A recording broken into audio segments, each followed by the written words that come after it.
অর্থনীতি সম্মান প্রথম বর্ষ, দ্বিতীয় বর্ষ এবং মাস্টার্স প্রিলিমিনারি প্রিয় শিক্ষার্থীবৃন্দ, আজকে আমি তোমাদের পূর্ণ প্রতিযোগিতামূলক বাজারের 6 নাম্বার ক্লাস করাবো।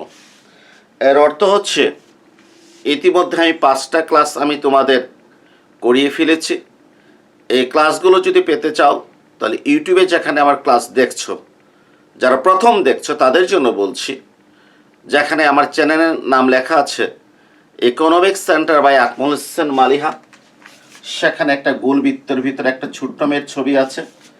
তোমরা এই ছবিতে কি করবা, প্রেস করবে।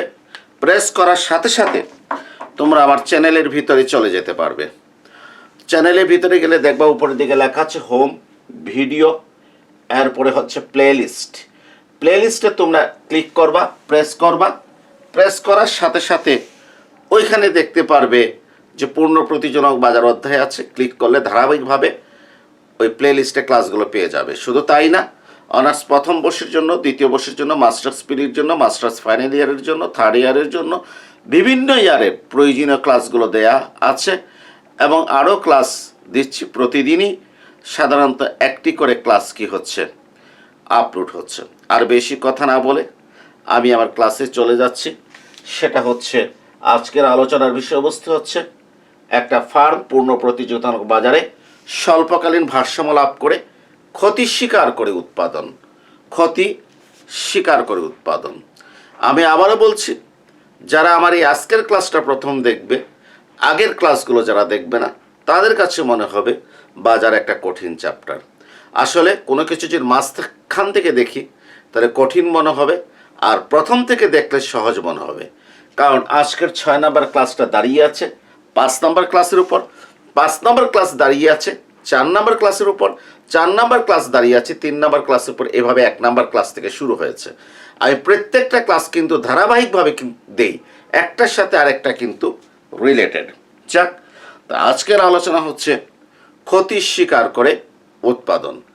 তা আমি সব কিছু একটু বিস্তারিত কি করি, আলোচনা করি। কারণ আমরা যদি ব্যাখ্যা বিশ্লেষণ যদি জানি তাহলে শিখতে কি হবে, সুবিধা হবে। পাশাপাশি কোনো দিন যদি মনে করো আমারও মতো যদি শিক্ষক হও, তাহলে ক্লাসে যখন তোমাকে কি করতে হবে, আলোচনা রাখতে হবে, তখন অবশ্যই তোমাকে ব্যাখ্যা বিশ্লেষণ কি করতে হবে। প্রথমে আসো, আমি টোটাল কস্ট নিয়ে একটু আলোচনা করব। এই টোটাল কস্টে আমার দুটি অংশ আছে। একটা আছে কি স্থির খরচ, কি আছে, একটা আছে স্থির খরচ। এটাকে আমরা বলি টোটাল ফিক্সড কস্ট, টিএফসি। স্থির খরচ মানে ফার্মের উৎপাদনের ক্ষেত্রে মোট খরচের ক্ষেত্রে দুটো অংশ আছে। একটা হচ্ছে মোট স্থির খরচ, যেটাকে সংক্ষেপে স্থির খরচ বলি। আর একটা হচ্ছে পরিবর্তনশীল খরচ। কি নাম? পরিবর্তনশীল খরচ। এটাকে আমরা টিভিসি বলি, টোটাল ভেরিয়েবল কস্ট বলি। এই দুইটা খরচ যোগ করলে আমরা কি পাই? আমরা মোট খরচ পাই। এখন এই স্থির খরচ কি? এই স্থির খরচের ভিতরে আছে কারখানার ভাড়া। কিসের ভাড়া? কারখানার ভাড়া আছে।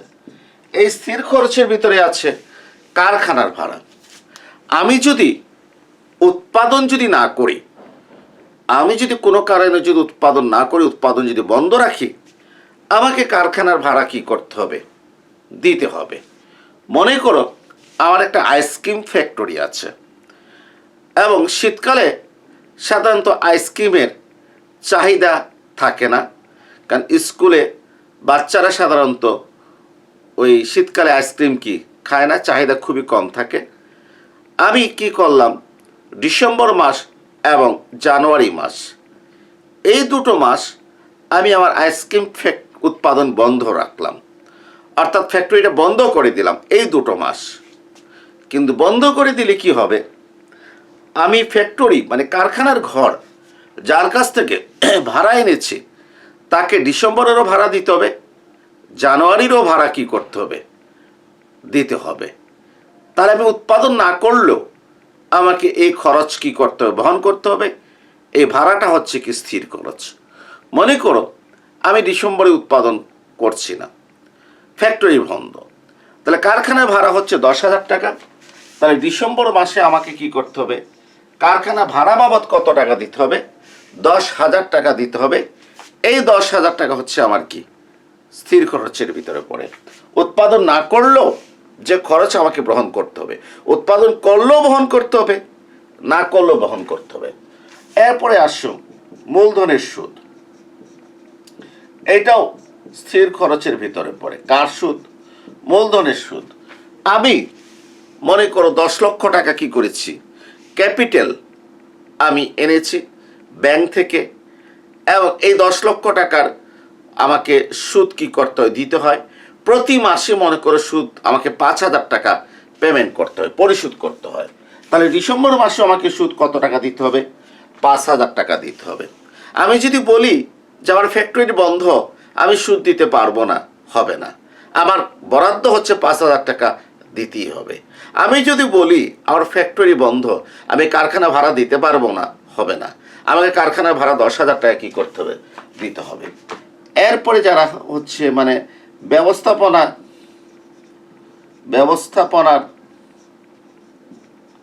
খরচ, মনে করছি ব্যবস্থাপনার দায়িত্বে যারা থাকে, পরিচালক যারা থাকে, আমি কারখানা বন্ধ করে দিলে তাদেরকে তো বিদায় দিতে পারবো না, তাদের বেতন আমাকে কি করতে হবে, ঠিকই দিতে হবে। এটাকে আমি ব্যবস্থাপনাজনিত খরচ বলতে পারি। এটাও স্থির খরচের কি অন্তর্ভুক্ত। মনে করো এটা হচ্ছে কত, 15,000 টাকা। ক্লিয়ার?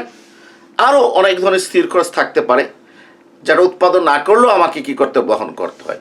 মনে করি আমার কারখানায় এই 3টা আছে, এগুলো যোগ করো, যোগ করলে স্থির খরচ কত হচ্ছে, 10 আর 5 15, আর 15 কত, 30,000 টাকা। এই মানে হাজারে বলছি, হিসাবটা কিসে, হাজারে।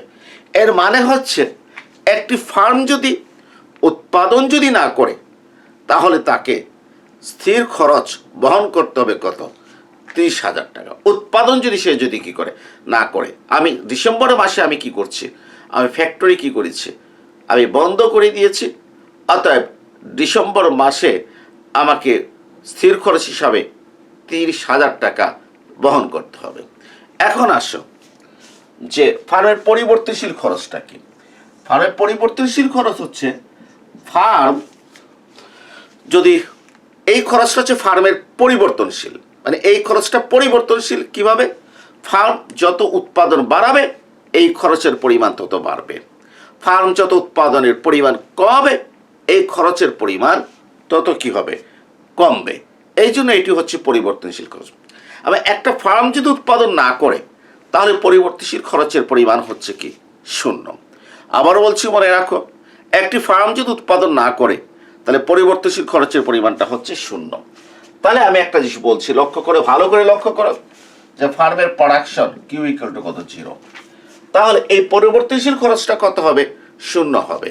সেক্ষেত্রে আমাকে কাঁচামাল বাবদ কোনো খরচ বহন করতে হবে না, শ্রম বাবদ কোনো খরচ বহন করতে হবে না, বিদ্যুৎ গ্যাস বিল বাবদ কোনো খরচ আমাকে বহন করতে হবে না। আমার পরিবর্তনশীল খরচ কত, শূন্য। সেক্ষেত্রে স্থির খরচ 30,000, মোট খরচ কত হবে, 30,000 টাকা হবে। মোট খরচ কত টাকা হবে, 30,000 টাকা হবে। অর্থাৎ মোট খরচ কখন স্থির খরচের সমান হবে, মোট খরচ স্থির খরচের সমান হবে তখনই যখন উৎপাদন শূন্য। কারণ উৎপাদন শূন্য হলে পরিবর্তনশীল খরচ শূন্য, মোট খরচটা কার সমান হবে, স্থির খরচের সমান হবে 30,000 টাকা। তাহলে পরিবর্তনশীল খরচ সৃষ্টি হয় কখন, উৎপাদন স্টার্ট হওয়ার সাথে সাথে। এই খরচটা কি, এই খরচটা হচ্ছে কাঁচামাল বাবদ, কি বাবদ, কাঁচামাল বাবদ। ঠিক আছে, মনে হয় আমার কাঁচামাল বাবদ আমার খরচ পড়েছে 20,000 টাকা। কত হাজার টাকা, কাঁচামাল বাবদ আমার খরচ পড়েছে কত টাকা, 20,000 টাকা আমার খরচ পড়েছে। এরপর মনে করো শ্রম বাবদ, আমি যখন আমি উৎপাদন শুরু করব আমার শ্রম লাগবে, শ্রম বাবদ আমার খরচ হয়েছে কত, 10,000 টাকা। ঠিক আছে, এরপরে মনে করো আমার যে বিদ্যুৎ গ্যাস এগুলা বাবদ আমার খরচ হয়েছে মনে করো আরো আরো ধরো 10,000 টাকা। তাহলে আমার পরিবর্তনশীল খরচ কত? আরো পরিবর্তনশীল খরচ আছে, বিভিন্ন ধরনের পরিবর্তনশীল খরচ কি রয়েছে, ঠিক আছে। হ্যাঁ, এগুলা আমি এই তিনটা ধরলাম, ঠিক আছে। এবং আমি উৎপাদনের পরিমাণ যত বাড়াবো, আবার কাঁচামাল বাবদ খরচ বাড়বে, আবার শ্রম বাবদ খরচ বাড়বে, আবার বিদ্যুৎ বাবদ খরচ বাড়বে, মানে আবার পরিবর্তনশীল খরচ কি হবে? বাড়বে। আপাতত এখানে কত? 30-40,000 টাকা। তাহলে আমার মোট খরচটা কত? আর মোট খরচ হচ্ছে 30,000 যোগ 40,000 হচ্ছে পরিবর্তনশীল খরচ, সমান কত? মোট খরচ হচ্ছে 70,000 টাকা। আমার মোট খরচ হচ্ছে কত? আমার মোট খরচ হচ্ছে 70,000 টাকা। হ্যাঁ, মনে করো আমার ফার্মের যে আমি উৎপাদন করছি, এই উৎপাদন অবস্থায় আমার স্থির খরচ হচ্ছে 30,000 টাকা, পরিবর্তনশীল খরচ হচ্ছে 40,000 টাকা। আমার মোট খরচ হচ্ছে কত? 70,000 টাকা। আশা করি তোমরা বুঝতে পেরেছো। মোট খরচের ভিতরে স্থির খরচ রয়েছে, আর কে রয়েছে? পরিবর্তনশীল খরচ রয়েছে। এখন আসো যে আমি পণ্য কি করলাম? উৎপাদন করলাম। আমি পণ্য উৎপাদন করলাম। উৎপাদন করার পর আমি সে পণ্যটা কি করব? বাজারে বিক্রয় করব। আর বাজারে বিক্রয় করে আমার পণ্য বিক্রয় হতে কি আসবে? পণ্য বিক্রয় হতে আমার আয় আসবে। পণ্য বিক্রয় হতে কি আসবে? পণ্য বিক্রয় করে আমি কি পাবো? আয় পাবো। তাহলে এই উৎপাদিত পণ্য বাজারে বিক্রি করলাম, বাজারে বিক্রি করে মনে করো আমার আয় হলো, টোটাল রেভিনিউ হচ্ছে 30,000 টাকা। অর্থাৎ এই পণ্য বিক্রয় করে আয় কত টাকা করলাম? পণ্য বিক্রয় করে আমি আয় করলাম 30,000 টাকা। আমার মোট ব্যয় 70,000 টাকা, আয় 30,000 টাকা। আমার ক্ষতি কত? আমার ক্ষতি হচ্ছে 40,000 টাকা। আমার মোট ব্যয় কত? 70,000 টাকা, ঠিক আছে। হ্যাঁ, আর আমার আয় কত? পণ্য বিক্রয় করে 30,000 টাকা। তাহলে আমার ক্ষতির পরিমাণটা কত? এই 70,000 টাকা হতে 30,000 টাকা বাদ দিলে 40,000 টাকা হচ্ছে আমার ক্ষতির পরিমাণ। আরেকটা জিনিস খেয়াল করো, আমার আয় মনে করো 20,000 টাকা, অর্থাৎ পণ্য বিক্রয় করে আমি 20,000 টাকা পেয়েছি। আবার ক্ষতির পরিমাণটা কত? 70,000 হতে 20,000 বাদ দিলে ক্ষতির পরিমাণ হচ্ছে 50,000 টাকা। আমার উৎপাদন করতে গিয়ে খরচ পড়েছে 70,000 টাকা, পণ্য বিক্রয় করে পেয়েছি কত? 20,000 টাকা। তাহলে 70,000 টাকার ভিতরে কত টাকা উঠালাম? 20,000 টাকা উঠালাম, 50,000 টাকা মানে হচ্ছে কি ক্ষতি। মনে করো আমার আয় হচ্ছে 50,000 টাকা। কত হাজার টাকা? আয় হচ্ছে 50,000 টাকা। এখন ক্ষতি কত? এখন ক্ষতি হচ্ছে 20,000 টাকা। কিভাবে? আবার খরচ হচ্ছে 70,000 টাকা, আয় হচ্ছে 50,000 টাকা। তাহলে 70,000 টাকা হতে 50,000 টাকা বাদ দিলে আমার ক্ষতির পরিমাণ হচ্ছে কত? 20,000 টাকা। তাহলে ক্ষতিটা কখন হয়? ক্ষতিটা হয় কখন? আমি দেখিয়ে দিচ্ছি। যখন আমার মোট আয়টা যখন মোট ব্যয় হতে ছোট হবে, অর্থাৎ মোট খরচ হতে যখন মোট আয়টা কম হবে, অর্থাৎ মোট আয়টা যখন মোট খরচ হতে কি হবে? কম হবে, মানে মোট খরচটা বেশি হবে, তখন আমার কি হবে? ক্ষতি হবে। লক্ষ্য করো, এই যে 30,000, এই 20,000, এই 50,000, সবগুলো মোট খরচ 70,000 হতে কি কম। So TR smaller than TC হলে ফার্মের কি হবে? ক্ষতি হবে। এখন একটু আসুন, সব ক্ষতি হলে কি ফার্ম উৎপাদন করবে? যে কোনো ধরনের ক্ষতিতে কি ফার্ম উৎপাদন করবে? আজকের আলোচনা হচ্ছে এইটাই, ক্ষতি স্বীকার করে ফার্ম উৎপাদন, ক্ষতি স্বীকার করে। এখন প্রশ্ন হলো, যে কোনো পরিমাণ ক্ষতি হলে ফার্ম কি উৎপাদন করবে? এই বিষয়টাই আজকে আমি কি করব? আলোচনা করব। একটু দেখো, ফার্মের আয় 20,000 টাকা, ঠিক আছে। ফার্মের আয় 20,000 টাকা, ক্ষতি কত? 70 হতে 20 বাদ দিলে 50,000 টাকা। এই ক্ষতিতে কিন্তু ফার্ম উৎপাদন করবে না। এই ক্ষতিতে ফার্ম উৎপাদন কি করবে না। কেন করবে না? আমি ব্যাখ্যা দিচ্ছি। কারণ এখানে ফার্মের ক্ষতি আমরা কত বের করেছি? 50,000 টাকা। 70,000 খরচ, 20,000 টাকা আয় বাদ দিলে ক্ষতি হচ্ছে কত? 50,000 টাকা। আমি স্পষ্ট বলছি, যে এই পরিমাণ ক্ষতি হলে ফার্ম ক্ষতি স্বীকার করে উৎপাদন করবে না ফার্ম কারখানা বন্ধ করে দেবে। কারণটা কি? কারণটা হচ্ছে আমরা দেখেছি ফার্মের স্থির খরচ কত? 30,000 টাকা। ফার্মের মোট স্থির খরচ কত? 30,000 টাকা। এখন একটা ফার্ম যদি উৎপাদন যদি না করে, তোমাদেরকে প্রশ্ন করছি পরিবর্তনশীল খরচ কত হবে? এই প্রশ্নের উত্তরটা কিন্তু আজকে একটু আগে আমি দিয়েছি, এই জন্য আমি তোমাদেরকে প্রশ্ন করছি, একটু স্মরণশক্তি যাচাই করে নাও। একটা ফার্ম যদি উৎপাদন না করে তাহলে তার পরিবর্তনশীল খরচ কত? ভিডিওটা বন্ধ করে দাও, চিন্তা করো, উত্তর রেডি করো। এখন ভিডিওটা ওপেন করে তারপর দেখবা যে আমি উত্তরটা কি বলছি। প্রশ্নটা কি? একটি ফার্ম যদি উৎপাদন না করে তাহলে তার স্থির খরচ হচ্ছে 30,000 টাকা। পরিবর্তনশীল খরচ কত? আনসার হলো পরিবর্তনশীল খরচ 0। কারণ একটি ফার্ম যদি উৎপাদন যদি না করে তাহলে তার কাঁচামাল বাবদ কোনো খরচ হবে না। উৎপাদন না করলে তার শ্রমিক সে বিদায় করে দেবে, শ্রম বাবদ কোনো খরচ হবে না, বিদ্যুৎ গ্যাস বাবদ কোনো খরচ কি হবে না। ফলে তার পরিবর্তনশীল খরচটা কত? 0। উৎপাদন না করলে পরিবর্তনশীল খরচটা 0। অর্থাৎ এই মোট খরচটা কার সমান হবে? স্থির খরচের সমান হবে। অর্থাৎ একটি ফার্ম যদি উৎপাদন না করে তার মোট খরচ হবে স্থির খরচের সমান, কারণ মোট খরচের একটা অংশ পরিবর্তনশীল খরচ 0 হবে। খাতায় কি করো? লিখে রাখো। 1 নাম্বার দিয়ে একটি ফার্ম উৎপাদন না করলে তার মোট খরচ স্থির খরচের সমান হয়। একটি ফার্ম উৎপাদন না করলে তার মোট খরচ স্থির খরচের সমান হয়। এরপর 2 নম্বর পয়েন্ট দিয়ে লেখা রাখো, একটি ফার্ম উৎপাদন না করলে তার মোট আয় 0 হয়। কারণ উৎপাদন যদি সে না করে তাহলে বাজারে পণ্য বিক্রয় করতে পারবে না, মোট আয় কত হবে? 0 হবে। তাহলে 2 নম্বরে লিখে রাখো, একটি ফার্ম উৎপাদন না করলে তার মোট আয় 0 হবে। তাহলে দেখো তো যে একটা ফার্ম উৎপাদন যদি না করে মোট খরচটা কার সমান হবে? টোটাল ফিক্সড কস্টের সমান হবে কত হাজার টাকা? 30,000 টাকা।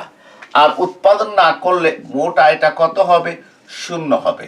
তাহলে ফার্মের ক্ষতি কত হবে? পাই -30। এই যে পাই হচ্ছে মুনাফা, -30 মানে কি? ক্ষতির পরিমাণ হচ্ছে ঋণাত্মক মুনাফা। ঋণাত্মক মুনাফা মানে কি? ক্ষতি হচ্ছে 30,000 টাকা। তাহলে লক্ষ্য করো, একটি ফার্ম যদি উৎপাদন না করে তাহলে তার ক্ষতির পরিমাণ হবে স্থির খরচের সমান। 3 নাম্বার লাইনে লিখে রাখো, একটি ফার্ম উৎপাদন না করলে তার ক্ষতির পরিমাণ হবে স্থির খরচের সমান। আমাদের উদাহরণে কত? 30,000 টাকা। কারণ উৎপাদন যদি না করে আয় হচ্ছে 0, মোট খরচ স্থির খরচের সমান 30,000 টাকা, ক্ষতি হবে 30,000 টাকা। তাহলে একটা ফার্ম উৎপাদন না করলে ক্ষতি হচ্ছে 30,000 টাকা। আর আমরা দেখছি উৎপাদন করলে ক্ষতি হচ্ছে কত? 50,000 টাকা। অর্থাৎ আমি আমার আইসক্রিম ফ্যাক্টরি যদি ডিসেম্বরে যদি চালু রাখি তাহলে আমার ক্ষতি হবে কত? 50,000 টাকা। আর আমি যদি আমার আইসক্রিম ফ্যাক্টরি ডিসেম্বরে যদি কি করি? বন্ধ রাখি, তাহলে আমার ক্ষতি হবে স্থির খরচের সমান 30,000 টাকা। এখন তোমরা বলো, আমি 50,000 ক্ষতি চাইব না 30,000 ক্ষতি চাইব? ডেফিনেটলি আমার জন্য কোনটা ভালো? ক্ষতি 30,000 টাকা ভালো। অতএব আমি 50,000 ক্ষতি চাইব না, আমি ডিসেম্বরে ফ্যাক্টরি খোলা রাখবো না, আমি ফ্যাক্টরি বন্ধ রাখবো, আমি উৎপাদন বন্ধ করে দেব। তাহলে আবারও বলছি যে ক্ষতির পরিমাণ যদি কার চেয়ে বেশি হয়? স্থির খরচের চেয়ে বেশি হয়। এই ক্ষতির পরিমাণটা কার চেয়ে বেশি হয়েছে? স্থির খরচের চেয়ে বেশি হয়েছে। সেক্ষেত্রে ফার্ম কি করবে? উৎপাদন বন্ধ করে দেবে। আবারও বলছি, লিখে রাখো, ক্ষতির পরিমাণ স্থির খরচের চেয়ে বেশি হলে ফার্ম উৎপাদন করে দেবে, বন্ধ করে দেবে। এই যে ক্ষতি 50,000 টাকা, স্থির খরচ 30,000 টাকা হতে বেশি, ফার্ম ফ্যাক্টরি বন্ধ করে দেবে। কেন বন্ধ করে দেবে? কারণ ফার্ম উৎপাদন করলে ক্ষতি হয় 50,000 টাকা, আর উৎপাদন না করলে ফার্মের ক্ষতি হয় 30,000 টাকা, যা স্থির খরচের কি সমান। তাহলে উৎপাদন না করলে ক্ষতিটা কি? কম। অতএব সে উৎপাদন করবে না, ফ্যাক্টরি সে কি করবে? সে বন্ধ করে দেবে। ঠিক আছে? তাহলে আমরা একটা সিদ্ধান্ত পেলাম যে ফার্ম যে ফার্ম উৎপাদন মানে ক্ষতি স্বীকার করে সে উৎপাদন কি করবে না কখন, যখন ফার্মের ক্ষতিটা স্থির খরচের চেয়ে কি বেশি হয়। এক্ষেত্রে আমরা ফার্মের আয়টা কত পেয়েছি, 20,000 টাকা আমরা আয় পেয়েছি। এই আয়টা দেখো তো স্থির খরচের চেয়ে কি, এক্ষেত্রে একটু লক্ষ্য করো যে ফার্মের আয়টা আয়ের চেয়ে কে বেশি, স্থির খরচ বেশি। ভালো করে লক্ষ্য করো যে ফার্মের আয়ের চেয়ে কে বেশি, স্থির খরচ। কারণ ফার্ম আয় করেছে 20,000 টাকা আর স্থির খরচ কত, 30,000 টাকা। অর্থাৎ টিএফসি গ্রেটার দেন কত, টিআর। ঠিক আছে, অর্থাৎ মোট স্থির খরচ যদি মোট আয় হতে যদি বেশি হয় তাহলে ফার্ম ক্ষতি স্বীকার করে উৎপাদন কি করবে না। কেন করবে না, দেখো আয় হচ্ছে কত, 20,000 আর মোট স্থির খরচ হচ্ছে কত, 30,000। এই 20,000 টাকা দিয়ে স্থির খরচের 30,000 টাকার ভিতরে 20,000 টাকা উঠাবে, এখানে রয়ে গেল আরো 10,000 টাকা। ঠিক আছে, আরো 10,000 উৎপাদন করলে ভেরিয়েবল কস্ট কত, 40,000, 40 10 50,000। অর্থাৎ মোট খরচ কত, মোট ক্ষতি কত হয়েছে, 50,000 টাকা কি হয়ে গেছে, মোট ক্ষতি হয়েছে। কারণ আমি আবারও বলছি মোট আয়ের চেয়ে স্থির খরচ কি বেশি, আয় 20,000, স্থির খরচ কত, 30,000। তো এখানে 20,000 উঠানোর পর আয়ের মাধ্যমে আরো 10,000 টাকা ক্ষতি রয়ে গেল। আর পরিবর্তনশীল খরচ কত, 40,000 টাকা, আরো 40,000 টাকা রয়ে গেল। 40 আর এখানে 10 কত, 50,000 টাকা হচ্ছে ক্ষতি। ঠিক আছে, আর উৎপাদন না করতাম যদি ক্ষতি 30,000 টাকা হতো, ক্ষতি স্থির খরচের সমান হতো। অর্থাৎ উৎপাদন না করাটাই বেটার। তাহলে আমি উৎপাদন করব না কখন, টিএফসি গ্রেটার দেন টিআর হলে আমি উৎপাদন করব না। ঠিক আছে, আশা করি এই জিনিসটা আমরা কি করলাম, আমরা বুঝলাম। এখন মনে করো যে আমাদের আয়টা হচ্ছে 30,000 টাকা। ভালো করে লক্ষ্য করো, আয়টা কত, আয়টা 30,000 টাকা। এখন একটু দেখো, এখন আমরা কি দেখছি, আমাদের টোটাল ফিক্সড কস্ট আর টোটাল রেভিনিউ কি সমান। অবশ্যই ডেফিনেটলি আয় 30,000 টাকা হলে আমার টোটাল রেভিনিউটা টোটাল কস্ট হতে কি কম হবে, স্মলার দেন। কারণ টোটাল কস্ট তো কত বলেছি, 70,000, আয় বলেছি কত, 30,000। তাহলে টিআর স্মলার দেন কি হবে, টিসি হবে। টিআর, কিন্তু টিআরটা কার সমান, টিএফসির সমান। অর্থাৎ মোট স্থির খরচ আর মোট আয় কি সমান। এক্ষেত্রে দেখো আমার আয় হচ্ছে 30,000, মোট স্থির খরচ কত, 30,000। অর্থাৎ এই আয় দিয়ে আমি কি করলাম, স্থির খরচ উঠিয়ে ফেললাম। ক্লিয়ার, স্থির খরচ উঠিয়ে ফেললাম। হ্যাঁ, আমি আচ্ছা এখানে আরেকটা ব্যাখ্যা দিই, সরি।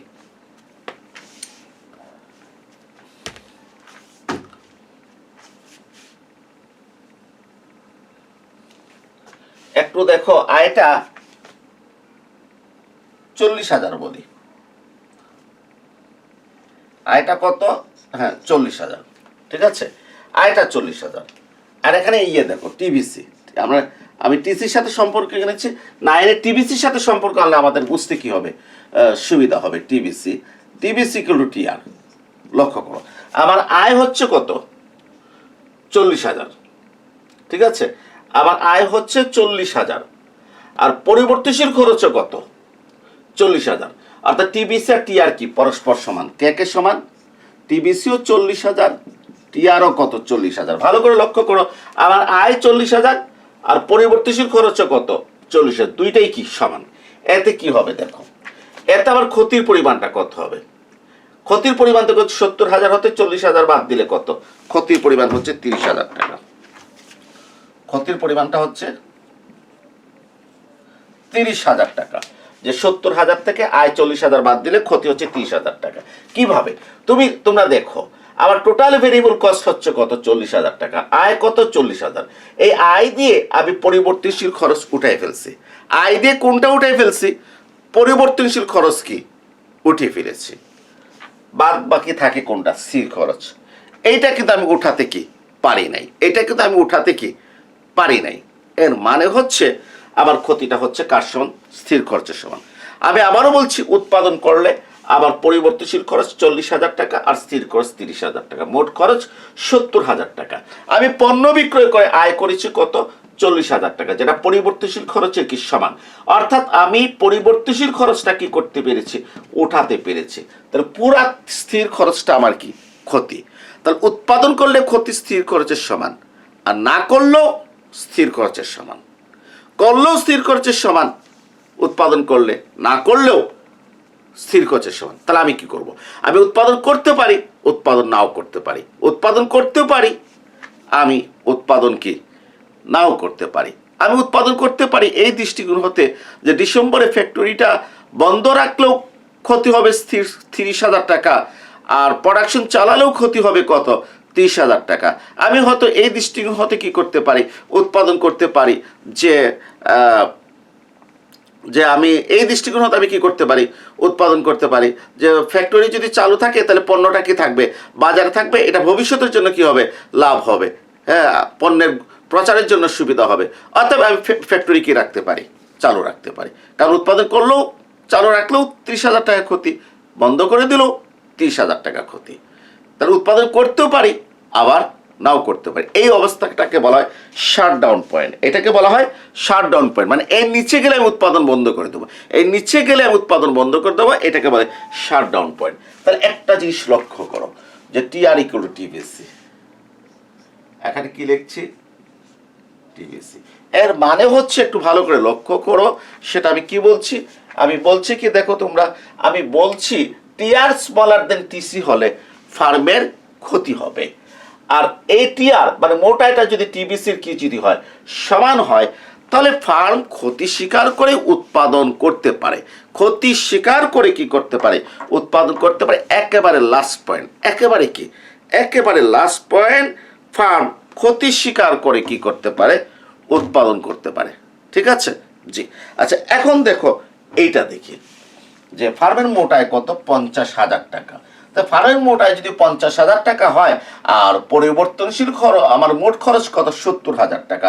50,000 টাকা বাদ দিলে আমার ক্ষতি হচ্ছে কত? আমার ক্ষতি হচ্ছে 20,000 টাকা। আমার ক্ষতি হচ্ছে কত? 20,000 টাকা। তাহলে এটাকে একটু এইভাবে ব্যাখ্যা করি, তোমরা দেখো। এখানে আমার এই যে আমার আয় কত? আমার আয়টা হচ্ছে 50,000 টাকা। ঠিক আছে? হ্যাঁ। আর আমার টোটাল ভেরিয়েবল কস্ট কত হচ্ছে? 40,000 টাকা। এর মানে টোটাল ভেরিয়েবল কস্ট হতে কে বড়? আয় বড়। এতে কি হয়? এতে দেখো আমার টোটাল ভেরিয়েবল কস্ট 40,000 টাকা, আমার মোট আয় কত? 50,000 টাকা। এই 50,000 টাকা হতে আমি 40,000 টাকা কি করতে পারছি? আমি কাভার করতে পারছি। আরো আমার হাতে কত টাকা আছে? পরিবর্তনশীল খরচ 40,000 টাকা আমি কাভার করছি। কাভার করার পর আমার হাতে আছে কত? আরো 10,000 টাকা। এই 10,000 টাকা আমার কি হয়েছে? স্থির খরচ কত? 30,000। এখান থেকে 10,000 মাইনাস দিছি, কাটাকাটি করলে থাকে 20,000। এই 20,000 টাকা হচ্ছে আমার কি? ক্ষতি। তাহলে আবারও বলছি যে আমি উৎপাদন করে আয় করেছি 50,000 টাকা, এটা দিয়ে 40,000 টাকা টোটাল ভেরিয়েবল কস্ট কাভার করেছি, হাতে আছে 10,000 টাকা, স্থির খরচ কত? 3,000। 10,000 মাইনাস করলে আরো কত থাকে? খরচ 20,000 টাকা। এইটাই 20,000 টাকা আমার ক্ষতি। এখন তোমরা দেখো, উৎপাদন না করলে ক্ষতি কত? 30,000 স্থির খরচের সমান, আর উৎপাদন করলে ক্ষতি কত? 20,000। এক্ষেত্রে ফার্ম খুশি মনে ক্ষতি স্বীকার করে উৎপাদন করবে। এক্ষেত্রে ফার্ম খুশি মনে ক্ষতি স্বীকার করে উৎপাদন করবে। কারণটা হচ্ছে উৎপাদন না করলে ক্ষতি স্থির খরচের সমান 30,000 টাকা। কারণ না করলে আয় শূন্য, পরিবর্তনশীল খরচ শূন্য, মোট খরচ স্থির খরচের সমান। আর যেহেতু উৎপাদন না করলে আয় শূন্য, ক্ষতি 30,000 টাকা। উৎপাদন করলে ক্ষতি 20,000 টাকা, উৎপাদন করলে ক্ষতি কম, অতএব ফার্ম উৎপাদন করবে। অতএব যে টোটাল রেভিনিউ যদি টোটাল ভেরিয়েবল কস্ট হতে যদি কি হয়? বড় হয়, তাহলে ফার্ম ক্ষতি স্বীকার করবে। কারণ ফার্ম তে আমরা লিখতে পারি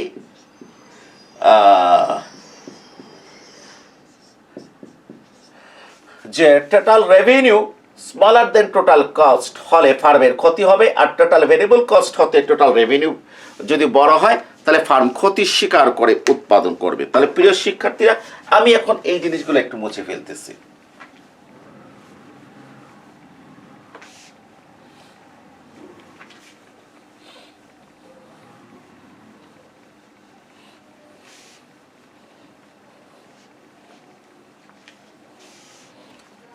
আমি এখন দেখো তাহলে ফার্মের ক্ষতি স্বীকার করে উৎপাদন করার শর্তটা কি? শর্ত হচ্ছে মোট আয়টা মোট খরচ হতে যদি কি হয় কম হয় তাহলে ফার্মের ক্ষতি হবে।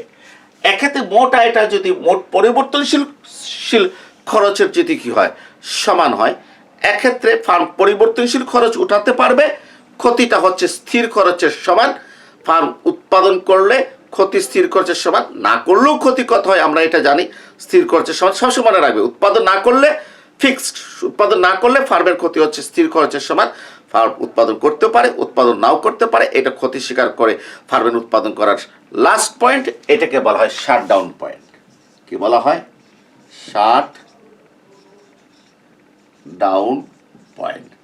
ঠিক আছে, আমি এটাকে আমরা ক্ষতি স্বীকার করে উৎপাদন করার একেবারে লাস্ট সীমা আমরা বলতে পারি। আচ্ছা, আবার আসো যে আরেকটা শর্ত কি, যে টোটাল রেভিনিউ টোটাল কস্ট হতে কম হলে ফার্মের ক্ষতি হবে। এটা একটা নর্মাল কথা। ক্ষতি মানে কি? মোট খরচ থেকে মোট আয়টা কি হবে? কম হতে হবে, ক্ষতি হবে। আর টোটাল রেভিনিউটা যদি টোটাল ভেরিয়েবল কস্ট হতে বড় হয়, বেশি হয়, তাহলে অবশ্যই ফার্ম ক্ষতি স্বীকার করে উৎপাদন করবে এবং খুশি মনে কি করবে? ক্ষতি স্বীকার করে উৎপাদন করবে। কেন খুশি মনে? কারণ এক্ষেত্রে ফার্মের আয়টা পরিবর্তনশীল খরচ হতে বেশি। কোনটা হতে বেশি? পরিবর্তনশীল খরচ হতে বেশি। অর্থাৎ উৎপাদন করলে ফার্মের যে পরিবর্তনশীল খরচ সৃষ্টি হয় ফার্মের আয়টা তার চেয়ে বেশি। এক্ষেত্রে ফার্মের আয়টা যতটুকু বেশি ততটুকু দিয়ে ফার্ম কি করবে? স্থির খরচের একটা অংশ কভার করবে, ফলে ফার্মের ক্ষতি হবে স্থির খরচের চেয়ে কম। আর যদি ফার্ম উৎপাদন না করতো, ক্ষতি হতো স্থির খরচের সমান, আর উৎপাদন করলে ক্ষতি হয় স্থির খরচের চেয়ে কি কম। অর্থাৎ ফার্ম খুশি মনে ক্ষতি স্বীকার করে উৎপাদন করবে। তাহলে ক্ষতি স্বীকার করে উৎপাদন করার এই দুইটা শর্তকে আমি একসাথে লিখছি এইভাবে।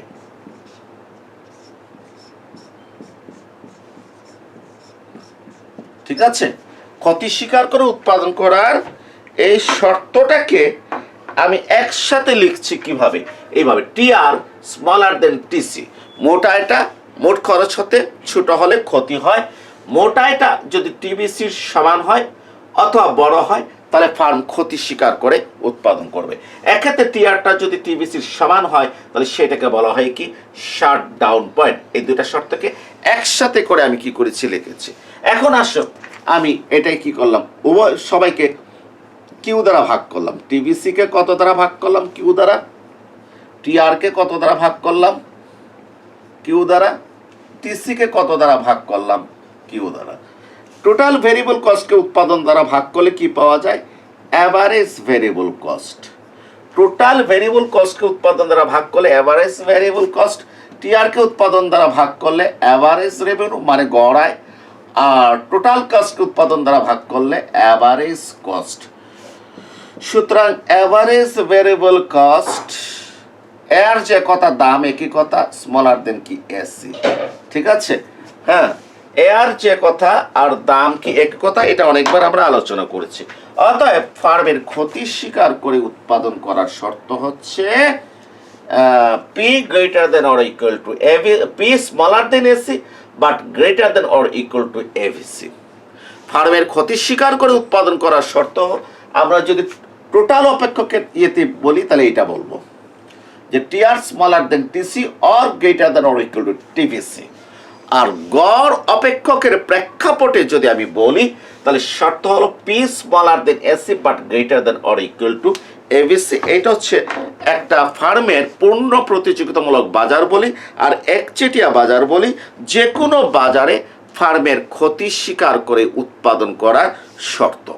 তা এখন যখন তোমরা যে পরীক্ষার খাতায় যখন লিখবে তখন ক্ষতি স্বীকার করে উৎপাদন করার শর্ত এইটা লিখবে, হ্যাঁ, আর গড় অপেক্ষকের মাধ্যমে এইভাবে দেখে এইটা কি করবে? লিখবে। আর আগের যে ব্যাখ্যা বিশ্লেষণ আমি যেটা দিয়েছি এগুলো তোমাদের বোঝার জন্য কি করেছি? দিয়েছি।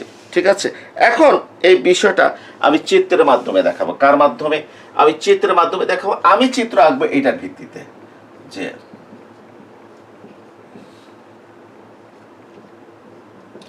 P smaller than AC but greater then ABC.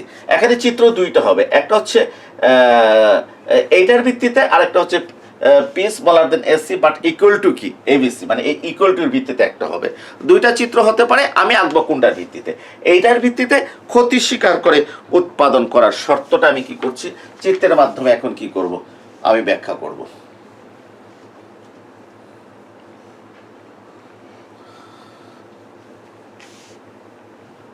আমরা জানি ফার্মের ভারসাম্যের অর্জনের জন্য প্রয়োজনীয় শর্ত হচ্ছে 1 number MR equal to MC। এটা আমরা কোথায় পাবো? MR রেখা এবং MC রেখা যে বিন্দুতে ছেদ করবে সেই বিন্দুতে MR ইকুয়াল টু MC হয়। এটা ফার্মের ভারসাম্য অর্জনের প্রয়োজনীয় শর্ত। 2 নাম্বার হচ্ছে MC রেখার ঢাল MR রেখা হতে বেশি, MR রেখা হতে বেশি। এক্ষেত্রে MC রেখা MR রেখাকে নিচের দিক হতে ছেদ করে কোন দিকে যাবে? উপরের দিকে যাবে। আমি কিন্তু খুব সতর্ক করেছি যে ফার্মের ভারসাম্যের শর্তসমূহ আলোচনা করে, এটা আনসার হচ্ছে ভিন্ন। তখন আমরা প্রয়োজনীয় পর্যাপ্ত শর্তের উপর গুরুত্ব দিয়ে ব্যাখ্যা বিশ্লেষণ দিয়ে কী করে আলোচনা করি, যেটা আলোচনা করে দেখিয়ে দেওয়া হয়েছে। আর স্বল্পকালীন ভারসাম্য আলোচনা করো ফার্মের, তখন আমরা এই দুইটা পয়েন্ট বলি, তারপর স্বল্পকালে স্বাভাবিক মুনাফা অস্বাভাবিক মুনাফা ক্ষতি স্বীকার করে উৎপাদন, এগুলো আমরা বিস্তারিত কি করি আমরা আলোচনা করি। এখন আসো আমরা চিত্র অঙ্কন করি। এদিকে উৎপাদনের পরিমাণ ধরেছি, লম্ব অক্ষে আমরা কি ধরেছি? দাম ধরেছি, গড় আয় ধরেছি, গড় খরচ ধরেছি, অ্যাভারেজ ভ্যারিয়েবল কস্ট ধরেছি, আর প্রান্তিক খরচ ধরেছি। যদি ক্ষতি স্বীকার করে উৎপাদন, আমার শর্তের ভিতরে কি আছে? এভিসি আছে। এই জন্য এখানে অবশ্যই কি করতে হবে? এভিসি রেখা অঙ্কন করতে হবে। এবং মনে রাখতে হবে একটা জিনিস তোমাদেরকে, যে এসি দেখো টোটাল কস্ট সমান কত? টোটাল ফিক্সড কস্ট সমান টোটাল ভেরিয়েবল কস্ট। ঠিক আছে, এইটাকে যখন উৎপাদন দ্বারা ভাগ করব টিসি বাই কিউ, তাহলে কত হবে? টিএফসি বাই কত? কিউ প্লাস কত? TVC by Q. টোটাল কস্টকে উৎপাদন দ্বারা ভাগ করলে কি হচ্ছে? এসি সমান টোটাল ফিক্সড কস্টকে উৎপাদন দ্বারা ভাগ করলে average fixed cost, total variable কস্টকে উৎপাদন দ্বারা ভাগ করলে অ্যাভারেজ ভেরিয়েবল কস্ট। ঠিক আছে, তাহলে এর মানে কি? যে মোট খরচের ভিতরে যেভাবে মোট স্থির খরচ আর মোট পরিবর্তনশীল খরচ আছে, একইভাবে গড় খরচের ভিতরে গড় স্থির খরচ আর গড় পরিবর্তনশীল খরচ আছে। এর মানে যে গড় খরচের অবস্থানটা এবিসির উপরে হবে, যেহেতু এসিটা কার চেয়ে বড়? এবিসির চেয়ে বড়। কারণ এবিসির সাথে এফসি যোগ হয়ে এসি পাওয়া যায়, তো ডেফিনেটলি এসিটা এবিসির চেয়ে বড়। অর্থাৎ এসির অবস্থানটা কার উপর হবে? এবিসির উপর হবে। আর আমরা জানি প্রান্তিক খরচ রেখা এসি আর এবিসি এদের সর্বনিম্ন বিন্দু দিয়ে যায়। ঠিক আছে, তা আসো পূর্ণ প্রতিযোগিতামূলক বাজারে এটা হচ্ছে আমাদের কি? ফার্মের মূল্য রেখা, গড় আয় রেখা আর কি? প্রান্তিক আয় রেখা। ঠিক আছে, হ্যাঁ, আর এটা হচ্ছে আমার কি? এমসি রেখা। ক্লিয়ার? আমরা জানি এমআর আর এমসি এরা পরস্পর কোথায় ছেদ করেছে? এরা ইনট বিন্দুতে ছেদ করেছে। অর্থাৎ ইনট বিন্দুতে এমআর ইকুয়াল টু এমসি শর্ত ফিল আপ হয়েছে। ইনট বিন্দুতে এমসি রেখা এমআর রেখাকে নিচের দিক হতে ছেদ করে উপরের দিকে গিয়েছে। অর্থাৎ এমআর রেখার ঢাল হতে এমসি রেখার ঢাল বেশি, ভারসাম্যের প্রয়োজনীয় পর্যাপ্ত দুটি শর্তই পালিত হয়েছে। অতএব ইনট বিন্দুতে ফার্ম স্বল্পকালে ভারসাম্য অর্জন করেছে, যেখানে ভারসাম্য উৎপাদন হচ্ছে ও কিউ নট। এই ভারসাম্য অবস্থায় ফার্ম স্বাভাবিক মুনাফা অর্জন করতে পারে যদি ফার্মের দাম আর গড় খরচ যদি কি হয়? সমান হয়। ফার্ম অস্বাভাবিক মুনাফা অর্জন করবে যদি ফার্মের দাম যদি গড় খরচ হতে বেশি হয়। আর ফার্ম ক্ষতি স্বীকার করে উৎপাদন করবে সেক্ষেত্রে এই শর্তটা যদি ফিল আপ হয়। আবার একটা ইকুয়াল টু আছে, আমি এই চিত্রের ভিত্তিতে এই শর্তের ভিত্তিতে আমি কি করছি? আমি আনছি ক্ষতি স্বীকার করে উৎপাদন করতে পারে। আমরা স্বাভাবিক মুনাফা অস্বাভাবিক মুনাফা আলোচনা করে ফেলেছি আগের ক্লাসগুলোতে। এখন আমি যেটা আলোচনা করব সেটা হচ্ছে ক্ষতি স্বীকার করে। তাহলে কি দেখেছি? যে আমার তো পি পেয়ে গেছি। পিটা কত? কেন? এটা দাম রেখা না, এটা প্রান্তিক আয় রেখা গড় আয় রেখা একের সাথে কি দাম রেখা। তাহলে আমার পিটা কত? E naught Q naught. E naught Q naught মানে কি? ও পি নট হচ্ছে আর পি। তা আবার কে বড়? পির চেয়ে এসি বড়। পির চেয়ে কে বড়? এসি বড়। তাহলে এসির অবস্থানটা কি হবে? আমার দাম ই নট কিউ নটের চেয়ে উপরে হবে। প্লিজ আবার ভালো করে লক্ষ্য করো, চিত্রের দিকে দেখো। আমার ক্ষতি স্বীকার করে উৎপাদনটা কখন হবে? যখন পি স্মলার দেন এসি। এর মানে দামের চেয়ে গড় খরচ বেশি হলে আমার কি হবে? ক্ষতি হবে। আমার দাম ই নট কিউ নট, গড় খরচ একটু বেশি হবে, উপরে যেতে হবে। গড় খরচ থেকে এই ই নটের নিচ দিয়ে যাওয়ার কি প্রশ্নই উঠে না। ই নটের নিচ দিয়ে যাওয়ার প্রশ্নই উঠে না। যদি পির চেয়ে কে বড়, গড় খরচ বড়, অতএব দাম যেহেতু ই নট কিউ নট পি, গড় খরচ একটু উপরে হবে। এই দেখো আমি গড় খরচটা রাখছি, দেখেছো? এই আঁকার পর এমসি রেখা আমরা জানি গড় খরচ রেখার কোন বিন্দু দিয়ে যায়? সর্বনিম্ন বিন্দু দিয়ে যায়। অতএব রেখাটা এইভাবে কি হবে? উপরে উঠে যাবে। এটা হচ্ছে আবার কি? গড় খরচ রেখা। ক্লিয়ার? জি। আবার এসি রেখা পেয়ে গেলাম, ঠিক আছে? আচ্ছা, এখন আমরা দেখি যে একটু দেখে নিই আমরা।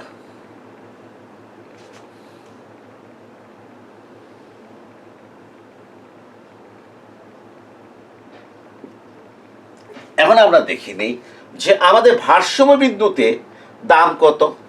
আমাদের ভারসাম্য বিন্দুতে দাম হচ্ছে P equal to E naught Q naught, ঠিক আছে?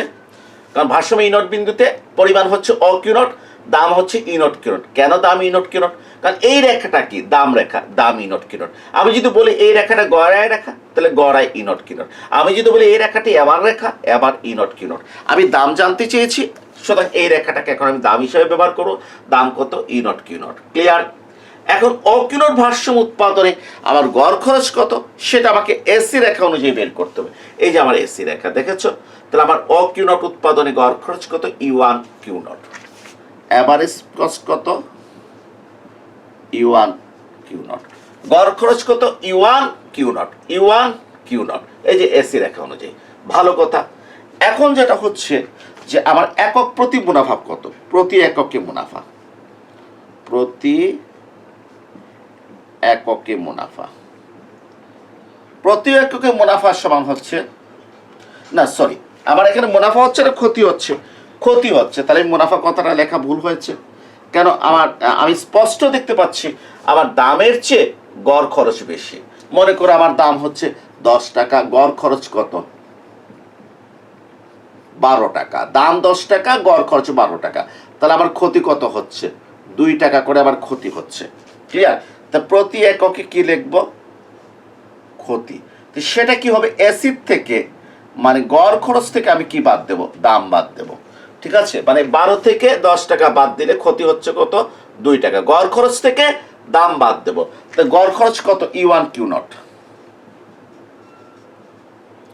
বিয়োগ দাম কত? দাম হচ্ছে ই নট কিউ নট। দয়া করে বোঝার চেষ্টা করো যে আমার এভারেজ কস্ট হচ্ছে কত? E one q naught. আর দামটা কত? দামটা হচ্ছে ই নট কিউ নট, বিয়োগ দিয়েছি। তো ই ওয়ান কিউ নট হতে তোমরা দেখতে পাচ্ছ আশা করি, ই ওয়ান কিউ নট হতে ই নট কিউ নট বাদ দিলাম, থাকে কত? E one E not, e one E not, e one E not. এটা হচ্ছে প্রতি এককে ক্ষতি। প্রতি এককে কি ক্ষতির পরিমাণ আমি বের করেছি, ঠিক আছে? ভালো কথা। এখন আমরা এক কাজ করি, মোট ক্ষতি বার করি।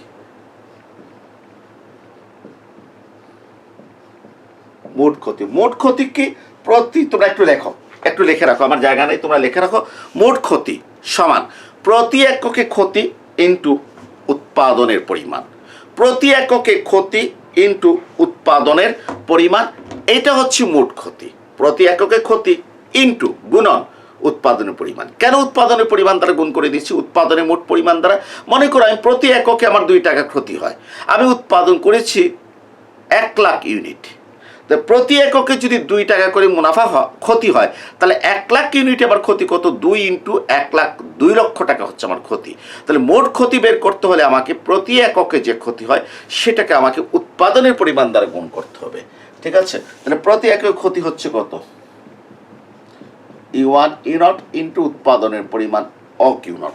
এই যে ই ওয়ান কিউ নটকে আমি অ কিউ নট দ্বারা গুণ করবো, ই ওয়ান ই নটকে অ কিউ নট। এখন একটু দেখো যে ই ওয়ান ই নট হচ্ছে এতটুকু, ঠিক না?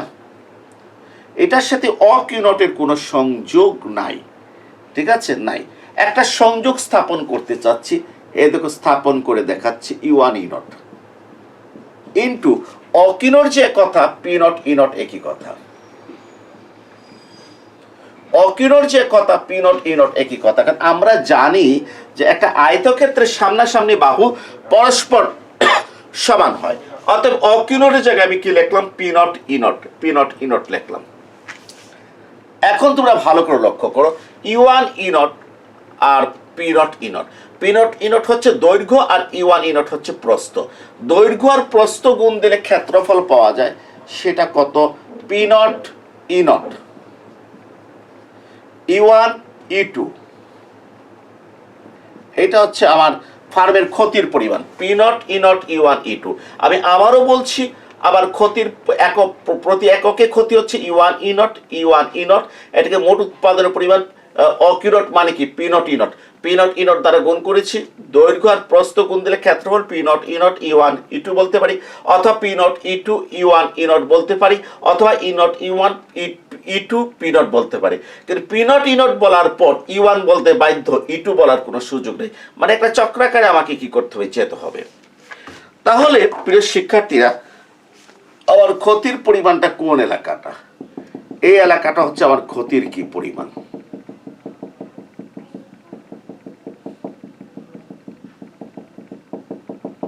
এই এলাকাটা কি আমার ক্ষতির পরিমাণ আমি দেখালাম। এখন প্রশ্ন হচ্ছে যে এই ক্ষতি হলে কি আমি উৎপাদন করব, এটা হচ্ছে একটা প্রশ্ন। এই ক্ষতি হলে কি আমি উৎপাদন করব, এই ক্ষতি হলে কি আমি উৎপাদন করব, এটা হচ্ছে একটা প্রশ্ন। আমরা দেখেছি যে কোনো পরিমাণ ক্ষতিতে কিন্তু আমরা উৎপাদন করি না। আবার ক্ষতির পরিমাণ যদি স্থির খরচের সমান হয়, আমি উৎপাদন করতে পারি, নাও করতে পারি, এটাকে বলে শাটডাউন পয়েন্ট। আর আমার ক্ষতির পরিমাণ যদি স্থির খরচের চেয়ে কম হয়, তাহলে অবশ্যই আমি কি করব, উৎপাদন করব, আনন্দ চিত্তে খুশি চিত্তে আমি উৎপাদন করব, যদি স্থির খরচের চেয়ে কম হয়। এখন দেখো যে আমার চিত্রটা আমি এটা আঁকছি কার ভিত্তিতে, P smaller than AC greater than ABC। এখন ক্ষতির পরিমাণ বের করেছি, এই ক্ষতিতে উৎপাদন করবে কিনা সেটা ব্যাখ্যা করব। ফার্ম কি পরিমাণ ক্ষতি স্বীকার করছে, P0 E0 E1 E2। যদি ফ্যাক্টরি বন্ধ করে, ফ্যাক্টরি যদি চালু রাখে, তাহলে ফার্ম উৎপাদন করবে অকিউনট পরিমাণ। ঠিক আছে, এই অকিউনট পরিমাণ উৎপাদন করলে ফার্মের ক্ষতি হচ্ছে P0 E0 E1 E2, যদি ফ্যাক্টরি যদি চালু রাখে। এখন প্রশ্ন হচ্ছে যে ফার্ম ফ্যাক্টরি চালু রাখবে কিনা, ফার্ম ক্ষতি স্বীকার করে উৎপাদন করবে কিনা। এই জন্য ফার্মের স্থির খরচ আমাকে বের করতে হবে। আমি এই চিত্রের ভিত্তিতে বার করব। এই চিত্রে P গ্রেটার দেন ABC, এর মানে ABCর মানটা P-র চেয়ে ছোট। কার মান, চিত্রে কি P গ্রেটার দেন ABC, মানে দাম বড়, ABC ছোট, গড় পরিবর্তনশীল খরচ দামের চেয়ে ছোট। তাহলে এখন গড় পরিবর্তনশীল খরচের একটা অঙ্কন করি। এইটা যেহেতু দাম হচ্ছে কত, E0 কত, Q0 নাকি, তাহলে গড় পরিবর্তনশীল খরচ দামের চেয়ে ছোট হবে, অর্থাৎ গড় পরিবর্তনশীল খরচ এই বিন্দু, মানে এই E0 এর নিচের বিন্দু দিয়ে যাবে।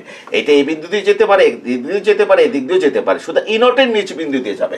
আসো গড় পরিবর্তনশীল খরচ এক অঙ্কন করি। এই যে এখন কি করব, কারণ আমরা জানি এমসি রেখা এসি এর সর্বনিম্ন বিন্দু দিয়ে যায়, এবিসিরও সর্বনিম্ন বিন্দু দিয়ে যায়, এবং এবিসির অবস্থানটা অবশ্যই এসির নিচে হবে। এই যে একটা আগে বলেছি এসি বড়, এবিসিটা কি ছোট, এঁকেছি। এবং এক্ষেত্রে আমার এই শর্ত অনুযায়ী দাম বড়, এবিসিটা ছোট হবে। এখন আসো রেখাটা উপরের দিকে উঠে যাবে।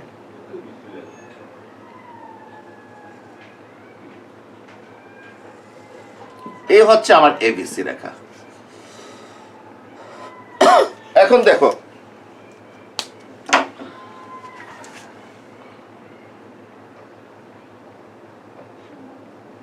এই হচ্ছে E0 বিন্দু। ঠিক আছে, আচ্ছা তাহলে এখানে একটা নাম দিয়ে দিই, এখানে নাম দিয়ে দিলাম কি E3। ক্লিয়ার? এখন দেখো তো আমার এবিসি কত, E3 Q0। অকিউনট উৎপাদনে এবিসি কত, E3 Q0। এখন আমি এবিসিটা বার করি। অকিউনট উৎপাদনে গড় এবিসি, গড় পরিবর্তনশীল খরচ কত, এই যে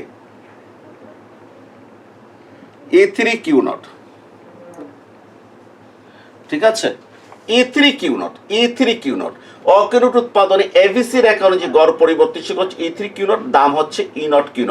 তাহলে এবিসির চেয়ে কে বড়? দাম বড়। এই যে এই শর্তটা পালিত হয়েছে, ভালো কথা। এখন এফসিটা কত? Average fixed cost.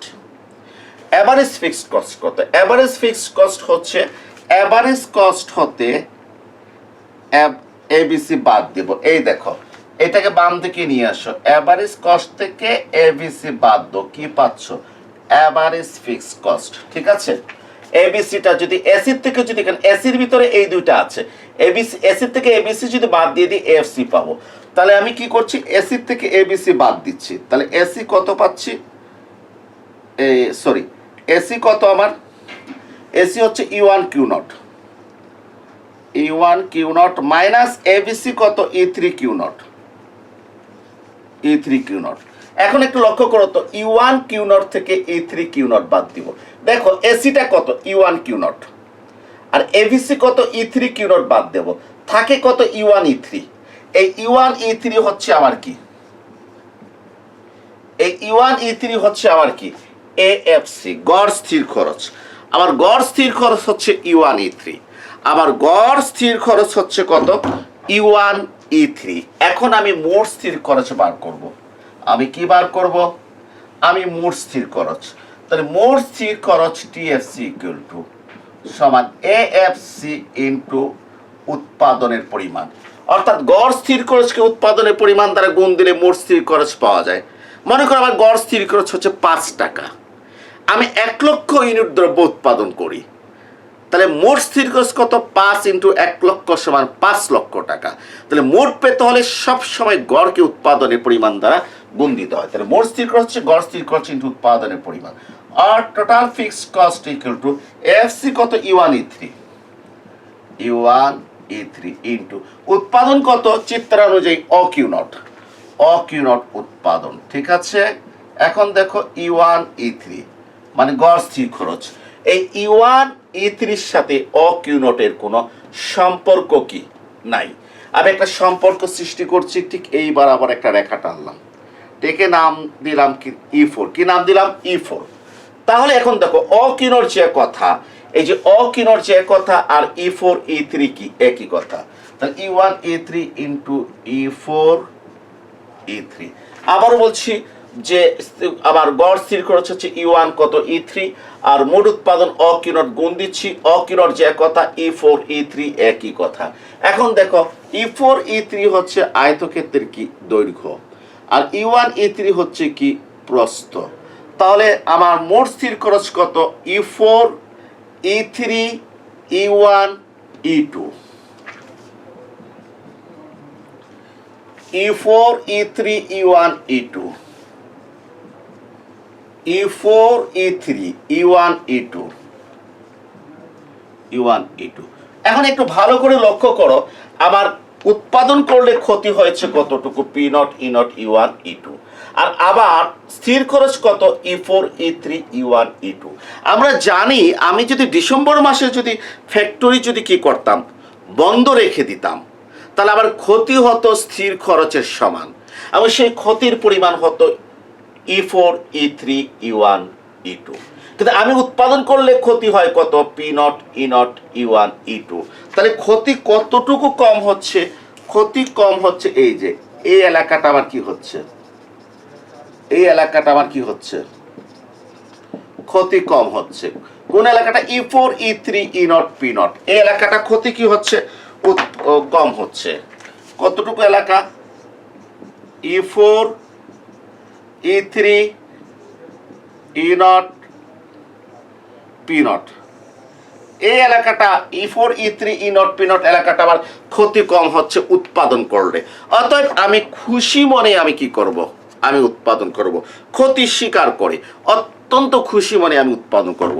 আমি আবারও বলছি, একটু ভালো করে লক্ষ্য করো, যে আমি যদি ডিসেম্বর মাসে যদি ফ্যাক্টরি যদি চালু রাখি, তাহলে আমি কি দেখেছি?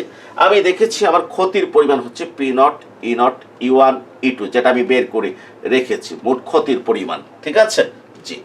আর আমি যদি যে ফ্যাক্টরি যদি বন্ধ করে দেই, তাহলে আমার ক্ষতির পরিমাণটা হবে কার সমান? স্থির খরচের সমান। এই জন্য আমি মোট স্থির খরচ বের করেছি। আবার মোট স্থির খরচ হচ্ছে কত? E4, E3, E1, E2। তাহলে আমি উৎপাদন না করলে ক্ষতি হচ্ছে E4, E3, E1, E2। উৎপাদন করলে ক্ষতি হচ্ছে E0, P0, E0, E1, E2। ক্ষতি উৎপাদন করলে ক্ষতি কম হচ্ছে E4, E3, E0, P0। মানে এই পরিমাণ ক্ষতি আমার কি হচ্ছে? কম হচ্ছে উৎপাদন করলে। অতএব আমি কি করব? ক্ষতি স্বীকার করে উৎপাদন করব। একটা উদাহরণ দিচ্ছি, আমার স্থির খরচ হচ্ছে 50,000 টাকা, এবার উৎপাদন না করলে ক্ষতি হচ্ছে কত? 50,000 টাকা। আর আমি দেখছি যে উৎপাদন করলে আমার ক্ষতি হয় কত? 30,000 টাকা। উৎপাদন করলে ক্ষতি 30,000 টাকা। তাহলে ক্ষতি কতটুকু কম হয়? 20,000 টাকায়। মানে এই এলাকাটা কত? 20,000 টাকা। অতএব আমি ক্ষতি স্বীকার করে কি করব? উৎপাদন করব। তাহলে একটি ফার্ম ক্ষতি স্বীকার করে উৎপাদন করে কখন? যখন পি স্মলার দেন এসি এবং গ্রেটার দেন এফিসি হলে ক্ষতি স্বীকার করে উৎপাদন করে, খুশি মনে উৎপাদন করে। আর যদি কোনো কারণে পিটা যদি এফিসির সমান হয়, তাহলে সে ক্ষতি স্বীকার করে উৎপাদন করতেও পারে, আবার কি নাও করতে পারে। এর চেয়ে বেশি ক্ষতি হলে সে উৎপাদন বন্ধ করে দেবে। এই জন্য এটাকে বলা হয় শাটডাউন পয়েন্ট। প্রিয় শিক্ষার্থীরা, আজকে আমি কি করেছি যে স্বল্পকালে একটি ফার্ম পূর্ণ প্রতিযোগিতামূলক বাজারে ক্ষতি স্বীকার করে উৎপাদন করে, এই বিষয়টা আমি কি করেছি? আমি আলোচনা করেছি। প্রথমে শর্তগুলো আমি বের করেছি, এরপরে আমি চিত্রের মাধ্যমে কি করেছি? ব্যাখ্যা দিয়েছি। আশা করি বিষয়টা তোমাদের কাছে ক্লিয়ার হবে। আজকে এই পর্যন্ত। আগামী ক্লাসে আসার আগ পর্যন্ত সবার কাছ থেকে বিদায় নিচ্ছি। সবাইকে ধন্যবাদ জানিয়ে আজকের ক্লাস এখানেই শেষ করছি।